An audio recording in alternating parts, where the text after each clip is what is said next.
Selamat pagi Bapak Ibu sekalian, selamat hari Minggu. Bersyukur kita boleh bertemu walaupun tidak bersama-sama di gereja.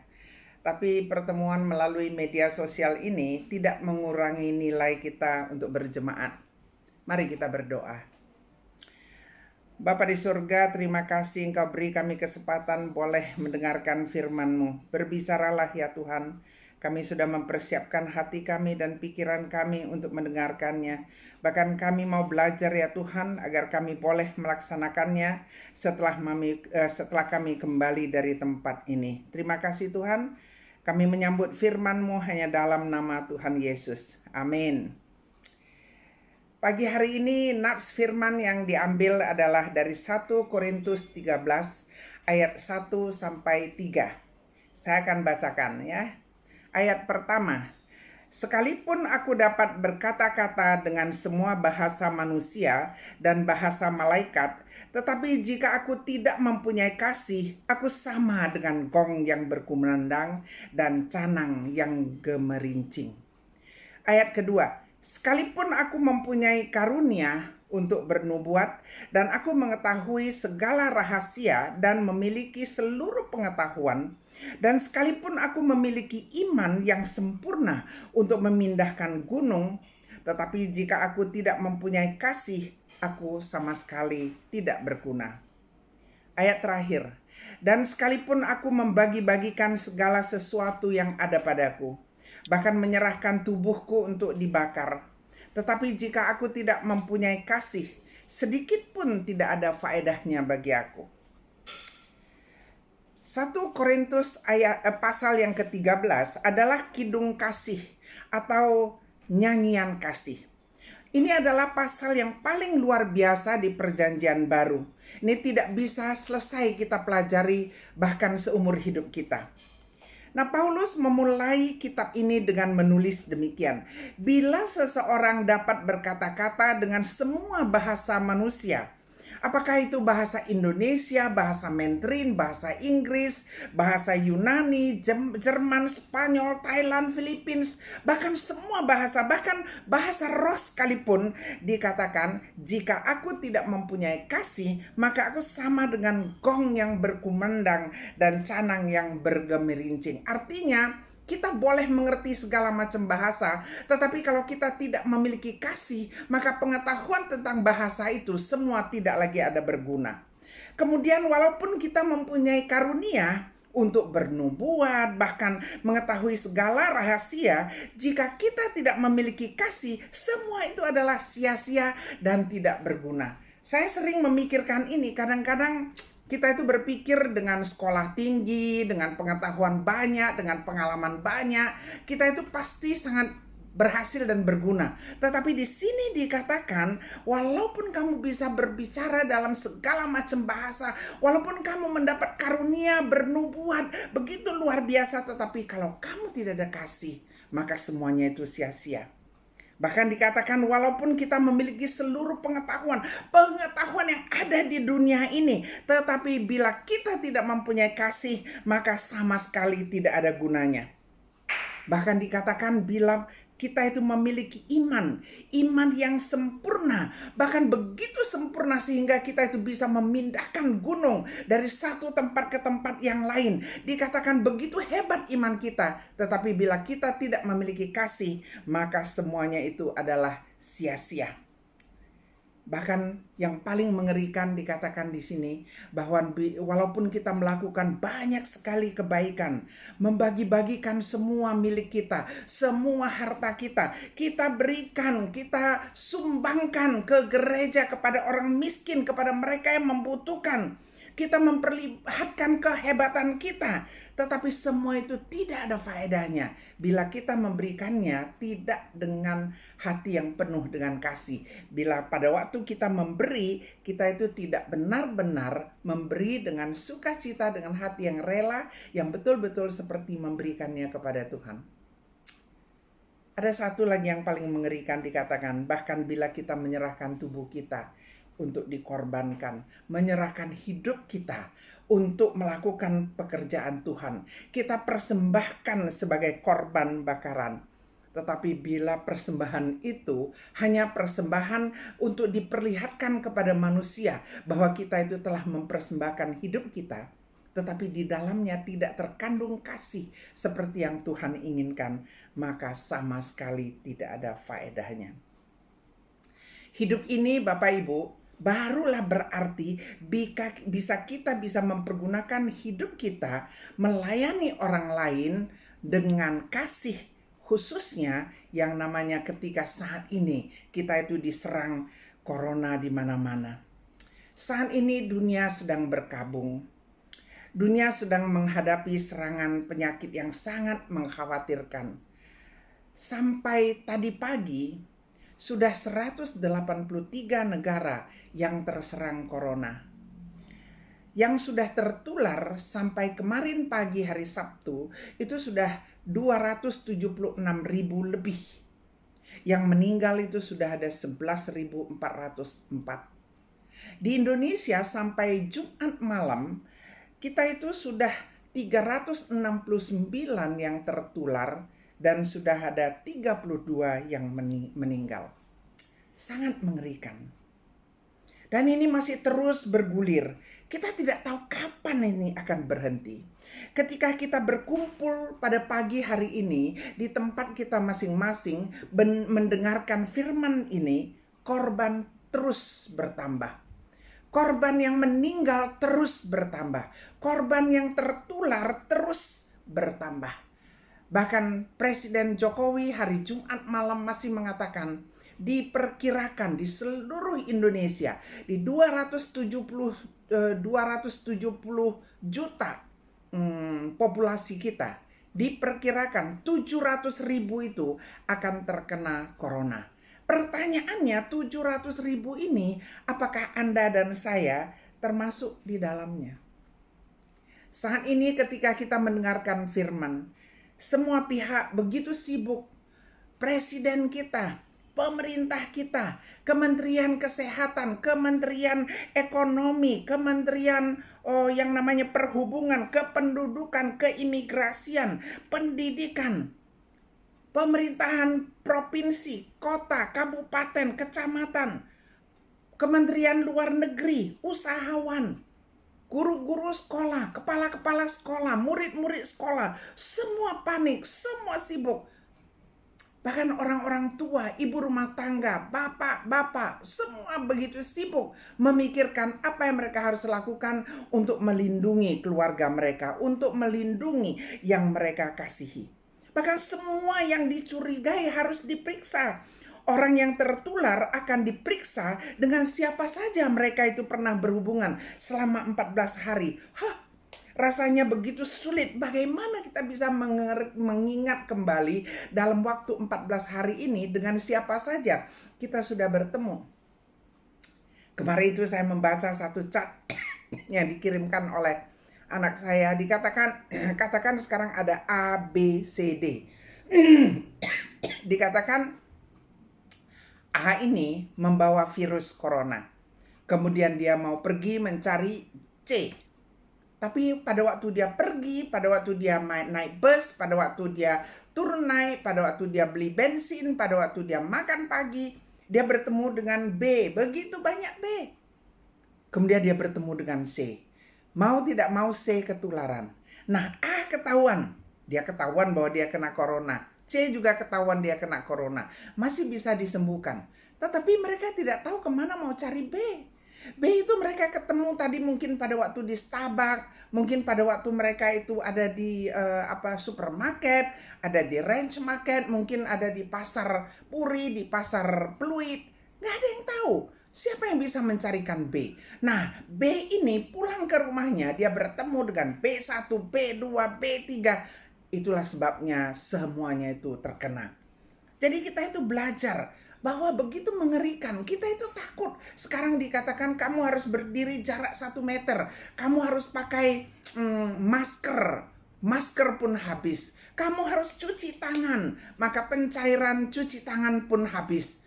Semua itu habis diborong. Mengapa? Karena orang begitu takut mati. Karena orang begitu takut kena corona. Bapak Ibu sekalian yang dikasihi oleh Tuhan Yesus, hidup itu begitu rapuh. Hidup itu begitu tidak menentu. Oleh sebab itu Tuhan mau kita pintar tidak berguna, kita kaya tidak berguna, tapi lakukanlah yang baik selama kita masih ada kesempatan. Sharingkan kasih kita selama Tuhan masih memberikan kita napas. Saya tidak tahu bagaimana kok tiba-tiba saya membaca Alkitab yang tentang pengkhotbah pasal ke-11, pasal ke-12. Saya mau sharing sedikit tentang pasal 12. Pasal 12 itu mengingatkan kita untuk betul-betul mengingat pencipta kita. Dan kita harus mau melakukan apa yang kita harus lakukan ketika kita itu masih muda, ketika kita itu masih sehat, ketika kita itu masih bisa. Untuk kita boleh menjadi terang dunia, garam dunia, seperti Alkitab katakan di Matius 5:16, jadilah kamu terang dunia. Karena pada waktu terangmu bercahaya di hadapan begitu banyak orang, maka mereka akan memuliakan Tuhan. Itu adalah kebaikan yang Tuhan mau kita lakukan dengan kasih. Dengan kasih, karena kita mengasihi mereka, kita perlihatkan terang Tuhan melalui kehidupan kita. Nah, kalau kita lihat dari pengkhotbah 12, saya ingin kita melihat kembali, kita harus segera melakukan kebaikan dengan penuh kasih sekarang juga, tidak bisa tunggu. Kita lihat sekarang. Pengkhotbah 12 ayat yang pertama. Dikatakan sebelum tiba hari-hari yang malang dan mendekat tahun-tahun yang kau katakan tidak ada kesempatan bagiku di dalamnya. Jadi kita tidak lagi ada kesempatan. Semasa kita masih punya kesempatan, berikanlah kasih kita dengan melakukan kebaikan. Lakukanlah apa yang Tuhan mau kita lakukan sebelum kita itu meninggal, sebelum kita itu dipanggil oleh Tuhan. Mari kita kasihi anak-anak kita kasihi orang tua kita kasihi tetangga kita, apalagi mereka yang bersama-sama dengan kita di satu gereja. Mari kita perlihatkan kasih. Pergunakan hidup kita dengan baik dan dengan benar, karena hari-hari ini adalah jahat. Ini ditulis oleh Raja Salomo. Raja Salomo yang kita tahu mempunyai 1000 istri bersama dengan gundiknya, yang boleh dikatakan hidupnya itu serba mewah, serba hebat. Dia itu adalah seorang anak raja, dia itu adalah seorang pangeran, dia itu adalah seorang raja. Dia itu seorang yang begitu luar biasa, yang penuh dengan hikmat. Tapi dia mengatakan di ayat kedua, dia katakan, sebelum matahari dan terang, bulan dan bintang-bintang menjadi gelap, dan awan-awan datang kembali sesudah hujan, lakukanlah sesuatu yang benar dengan kasih.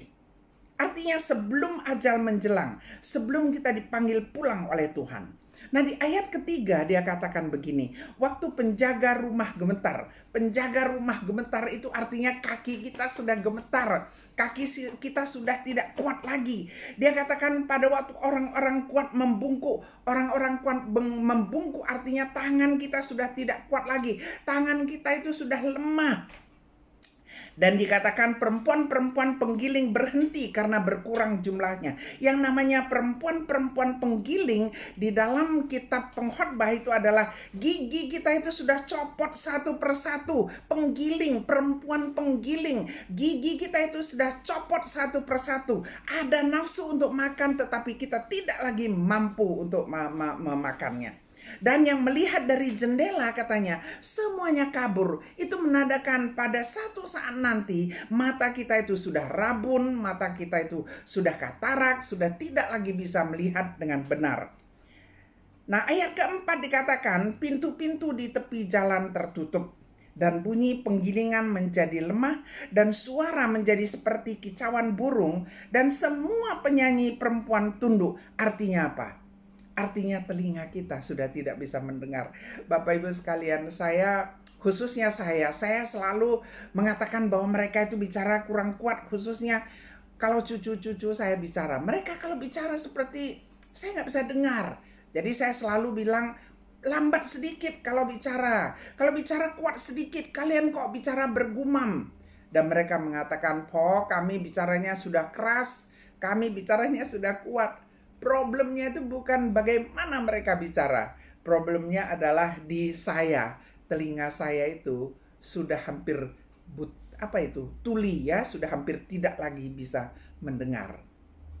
Di ayat kelima dikatakan begini, pada waktu pohon badam berbunga, pohon badam itu kalau kita di sini kita bilang pohon almond ya, pohon almond. Kalau dia sudah berbunga, bunga dari pohon badam itu ada putih seperti salju. Artinya rambut kita sudah beruban. Bahwa kita tidak lagi bisa hidup seperti orang muda.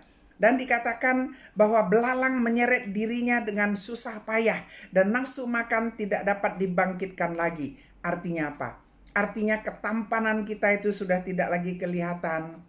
Kecantikan semua anak-anak muda seperti saya ini sudah tidak lagi ada bekasnya. Dulu boleh cantik, sekarang sudah tua nggak bisa. Sudah ubanan. Kalau Anda lihat rambut saya ini kan kelihatannya masih hitam. Ini dicat, ini palsu. Yang benar dia itu sudah putih. Mengapa? Karena manusia sudah akan pergi ke rumahnya yang kekal. Oleh sebab itu, Bapak Ibu sekalian, mari kita pelajari apa sih yang harus kita lakukan memperlihatkan kasih kita. Supaya apapun yang kita miliki boleh berguna karena kita melakukannya dengan kasih. Ayat ke-6 dikatakan, sebelum rantai perak diputuskan dan pelita emas dipecahkan, sebelum tempayan dihancurkan dengan dekat mata air dan roda timba dirusakkan di atas sumur. Artinya apa? Artinya sebelum kita mati. Sebelum kita mati. Nah, di ayat ke-7 dikatakan, debu kembali menjadi tanah seperti semula, dan roh kembali kepada Allah yang mengaruniakannya. Dan debu akan kembali menjadi tanah seperti semula. Jadi kesia-siaan atas kesia-siaan, kata pengkhotbah. Segala sesuatu adalah sia-sia bila tidak ada kasih di dalamnya. Firman hari ini mengajarkan kepada kita untuk mempergunakan hidup kita untuk menjadi terang bagi dunia dengan kasih Kristus. Dan itu baru bisa terjadi bila kita betul-betul memiliki kasih dari dalam kita. Karena bila kita tidak ada kasih, apapun yang kita capai itu tidak ada gunanya. Sekali lagi saya ulang apa yang kita baca dari 1 Korintus 13. Menguasai banyak bahasa sehingga kita merasa sombong tidak ada gunanya. Mampu berbahasa roh, merasa diri lebih kudus dan lebih sempurna, tidak ada gunanya. Mampu bernubuat, merasa diberkati Tuhan, tidak ada gunanya. Berpengetahuan tinggi, merasa lebih dari orang lain, tidak ada gunanya. Memiliki iman yang sempurna, mampu memindah gunung, merasa paling hebat, tidak ada gunanya. Berbuat banyak berbuat baik, banyak memberi, tanpa memberinya dengan kasih tetapi memberinya dengan sombong, tidak ada gunanya. Bahkan siap menyerahkan hidup kita untuk Tuhan. Menyerahkan hidup kita, melayani Tuhan pagi, siang, dan malam. Dan merasa kita itu sangat hebat karena kita lebih dari orang lain. Telah memberikan hidup kita kepada Tuhan. Tetapi dikatakan itu lebih banyak mempertontonkan kesombongan dan pencitraan. Dikatakan tanpa kasih, martir pun tidak akan ada artinya. Apabila martir itu, apalagi bila dibuat dengan keji terhadap orang lain, maka semuanya itu sia-sia. Sekarang dunia sibuk menangkal virus corona.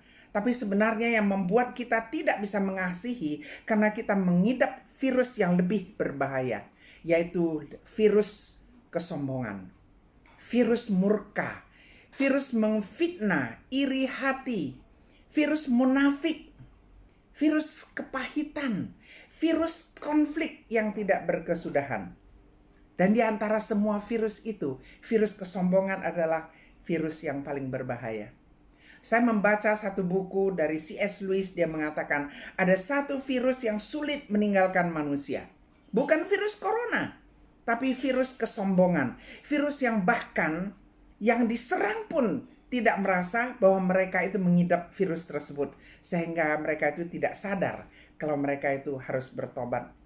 Memang manusia seringkali terlambat sadarnya. Pernah dengar satu cerita, saya cerita ya. Saya dulu waktu kecil, waktu muda suka nonton film koboi. Ini pernah nonton film koboi nggak? Nah, di film koboi itu biasanya koboi itu jago tembak, jago naik kuda, dan biasanya koboi itu jago bercinta. Pokoknya hidupnya itu penuh dengan petualangan. Banyak sekali pria itu merasa kepingin hidup seperti koboi karena dia itu hebat sekali, sepertinya tidak bisa mati-mati. Nah, satu saat dikatakan ini koboi begitu hebat, satu saat dia udah tua. Setelah dia tua, datanglah satu koboi yang muda menantang dia. Kamu mengatakan kamu paling hebat. Aku tantang kamu. Lihat siapa yang lebih hebat menarik pistol. Mereka berdiri di lapangan berdua sudah siap. Kemudian koboi tua ini mencabut pistolnya tapi terlambat. Dan dia ditembak oleh koboi muda itu dan dia mati. Sebelum dia mati dia katakan begini. Kalau saja saya tahu apa makna hidup, maka hidupku akan tidak sama seperti yang aku jalankan. Seringkali kita itu merasa terlambat. Tapi hari ini kita mau belajar. Alkitab mengajarkan kita dalam segala pencapaian kita, mari kita lakukan dengan kasih, jangan sampai terlambat. Kita belajar sebelum terlambat, kita berikan kasih. Kita tidak boleh sombong. Ingat, waktu tidak lama lagi. Kita berdoa corona ini segera berlalu.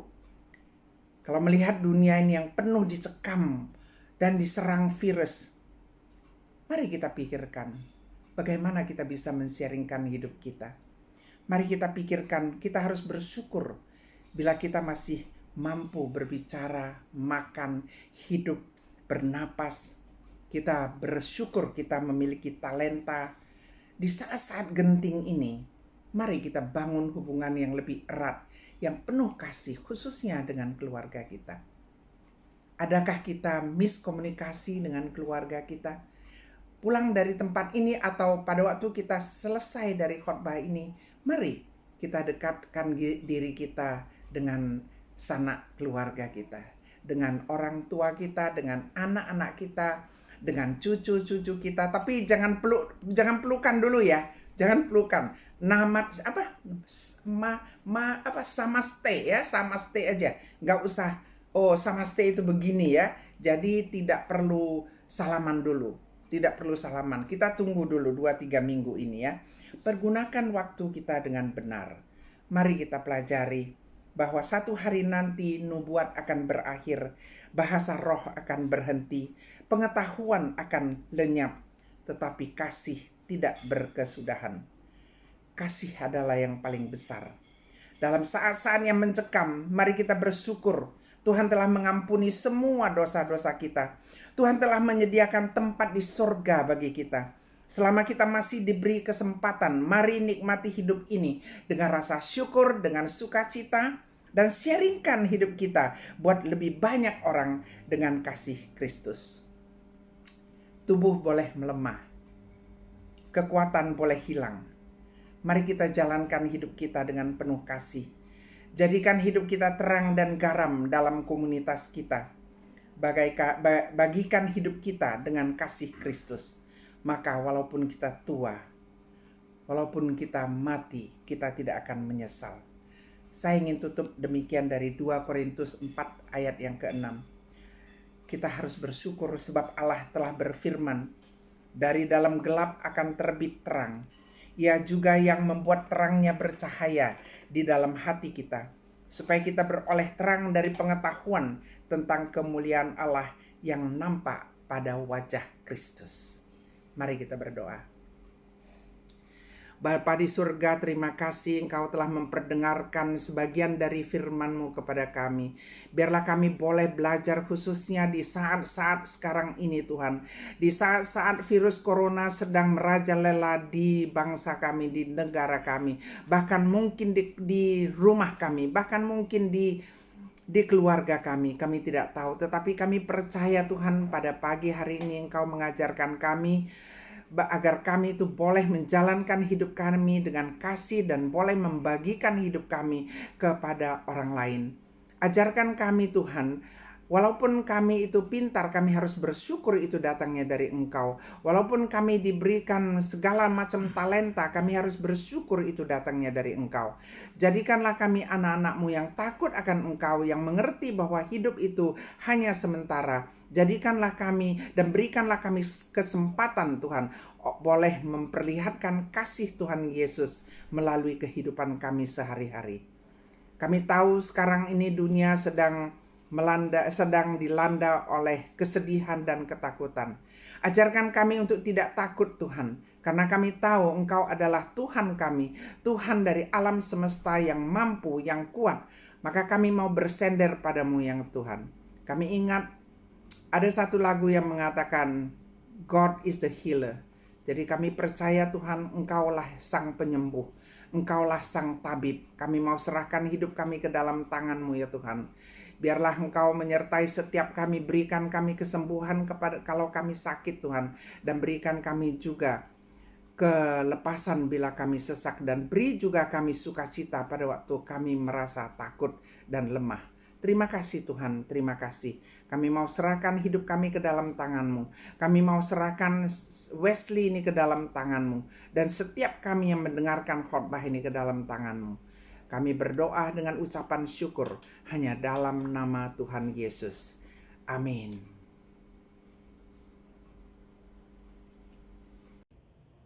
Mari kita menerima berkat dari Tuhan. Let us receive blessing from God. 来，我们领受上帝的赐福。Kiranya anugerah dari Tuhan Yesus Kristus, kasih sayang dari Allah Bapa, kekuatan penyertaan dari Roh Kudus boleh memberkatimu mulai hari ini, besok, bahkan sampai selama-lamanya.